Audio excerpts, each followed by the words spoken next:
মাত্র ৩টে উপকরণ। তালের বড়া এভাবে বানালে প্রত্যেকটা যেমন গোল গোল বলের মতো হবে, তেমন খেতেও কিন্তু একেবারেই নরম তুলতুলে হবে। তো তালের বড়া বানানোর জন্য প্রথমেই তালের পাল্পটা বার করে নিতে হবে। তার জন্য খোসা ছাড়িয়ে তালটাকে গ্রেটারে ঘষে নিলাম, তারপর একটা বড় ছাঁকনিতে ছেঁকে আঁশটাকে আলাদা করে নিলাম। এইবার একটা বাটির মধ্যে হাফ কাপ সুজি অল্প জল দিয়ে ভিজিয়ে 10 মিনিট রেখে দিয়েছিলাম।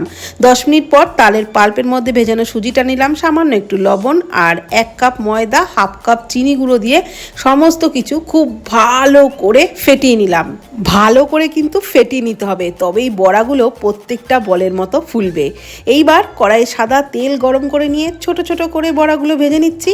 আর ভাজবার সময়তে গ্যাসের ফ্লেমটাকে কিন্তু মিডিয়ামে রেখেই ভাজতে হবে, তবেই বড়াগুলো ভেতর থেকেও ভালো ভাজা হবে আর খেতেও দারুণ লাগবে।